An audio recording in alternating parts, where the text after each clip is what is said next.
بسم اللہ الرحمن الرحیم بسم اللہ الرحمن الرحیم والصلاة والسلام علی رسول الکریم وعلی آلہ وأہلہ وأجمعین۔ معزز سامعین، میرے محترم بھائی بہن، دوست، احباب، بچے بچیاں، تمام اہل ایمان کو میری طرف سے سلام ہو۔ ہمارا نیا سال تو ہجری کے اعتبار سے ہوتا ہے تو وہ محرم ہو گیا ہے۔ ہر آنے والا سال ہماری زندگی کا بہت بڑا حصہ ہم سے چھین کے لیے جاتا ہے اور ہم بے بس ہو کر اسے دیکھتے ہی رہ جاتے ہیں۔ دنیا کی ہر چیز پر ہم نے اپنے پہرے بٹھائے ہوئے ہیں، لیکن وقت اور زندگی جو سب سے قیمتی سرمایہ ہے، روزانہ ہم سے گردش دوران، سورج اور چاند کی گردش، دن اور رات کا ہیر اور پھیر، کہ ہماری زندگی ہم سے چراتا چلا جاتا ہے۔ اللہ کا غیبی نظام ہماری زندگی سے ٹائم کو، وقت کو گھٹاتا چلا جاتا ہے، یہاں تک کہ ہر آنے والی وہ موت کو گلے لگا کر اللہ کے پاس پہنچ جاتا ہے۔ تو نئے سال کے حوالے سے دو باتیں کرنی تھی۔ واقعہ کربلا کے حوالے سے تو میرے کلپ کافی چل رہے ہیں۔ ایک حدیث پہلے سناؤں گا، اس کے بعد دو حدیثیں اور بس۔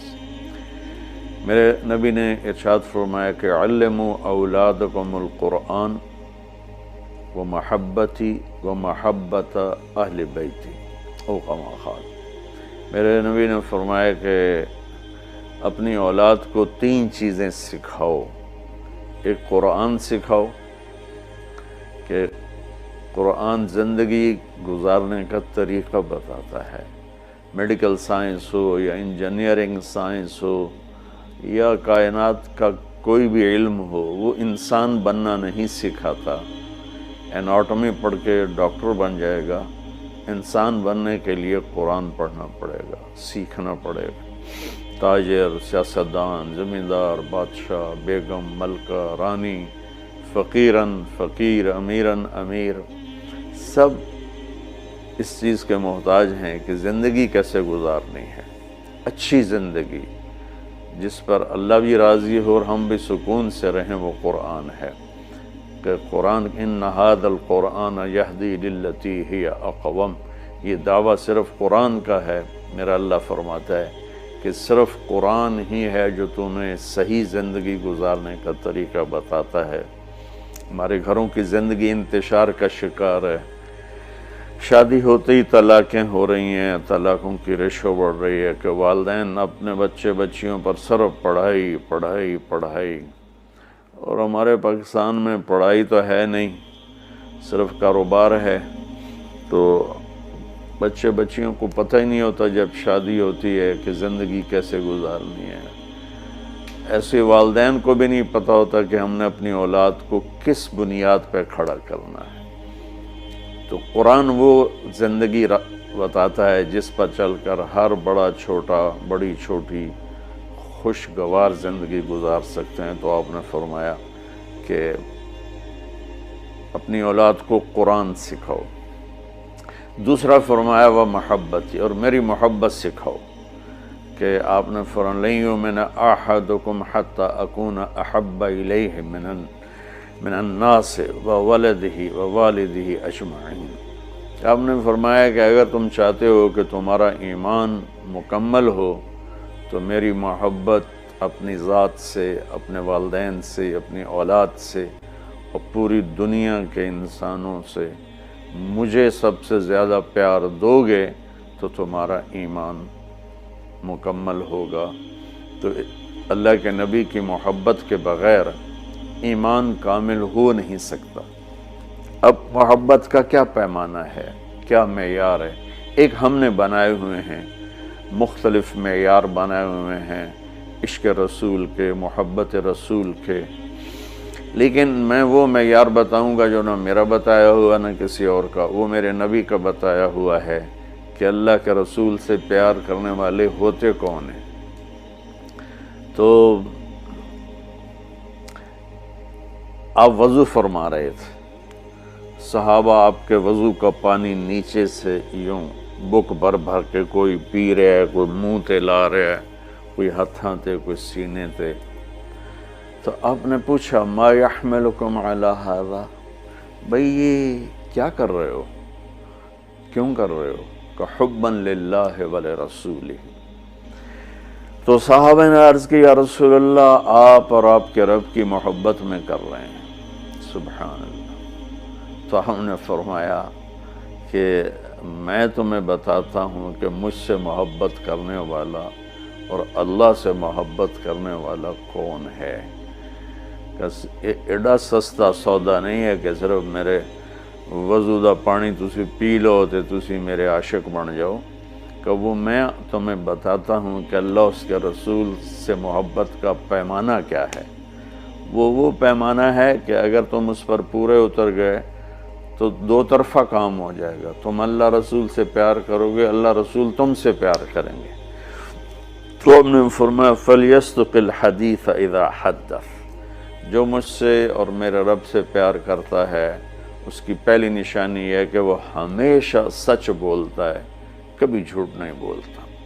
اس پیمانے پہ پاکستان کے 22 کروڑ انسانوں کو تولو تو چند ہزار ہی نکلیں گے، ورنہ میرے ملک پہ جھوٹ کی لعنت چھائی ہوئی ہے. فَلْيُؤَدِّ الْأَمَانَةَ إِذَا اؤْتُمِنَ. جو مجھ سے اور میرے اللہ سے پیار کرتا ہے وہ کبھی کسی کو دھوکہ نہیں دیتا، ہمیشہ دیانتداری سے کام کرتا ہے، دیانتداری سے ہر ڈیل کرتا ہے. اس پر تولیں تو پورے پاکستان کے بازار، تجارت، سیاست، زمیندارہ، لین دین دھوکہ ہی دھوکہ ہے، فراڈ ہی فراڈ ہے.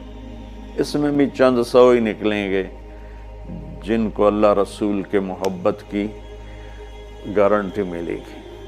تیسرا فرمایا فَلْيُحْسِنْ جِوَارَ مَنْ جَاوَرَهُ. جو اللہ اس کے رسول سے پیار کرتا ہے وہ ہمیشہ پڑوسیوں کے ساتھ اچھا سلوک کرتا ہے، چاہے وہ مسلم ہوں، نان مسلم ہوں، چاہے وہ اپنے ہوں، غیر ہوں، اچھے لگتے ہوں، برے لگتے ہوں، وہ ہمیں برا سمجھتے ہوں.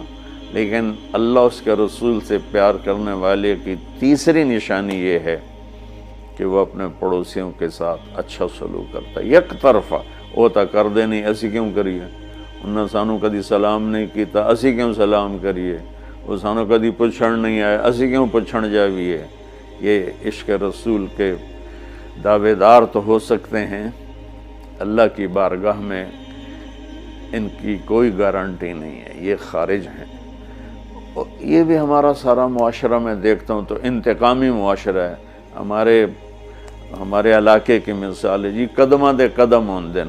کیا مطلب کہ جو ہمیں پوچھنے آئے گا ہم بھی پوچھنے جائیں گے، جو ہمیں سلام کرے گا ہم بھی سلام کریں گے، جو نہیں کرے گا تو ایسا کیوں کریے.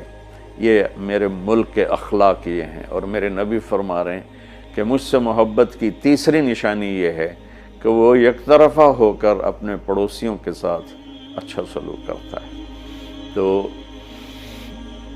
اس حوالے سے نیا سال شروع ہو رہا ہے، ہم قرآن سیکھیں، اللہ کے نبی کی محبت سیکھیں. تیسری چیز فرمائی وَمَحَبَّةَ أَهْلِ بَيْتِ.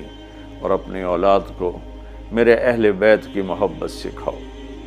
سبحان اللہ. اس کے بغیر نہ ایمان مکمل ہے، نہ زندگی مکمل ہے، نہ راستہ طے ہوگا.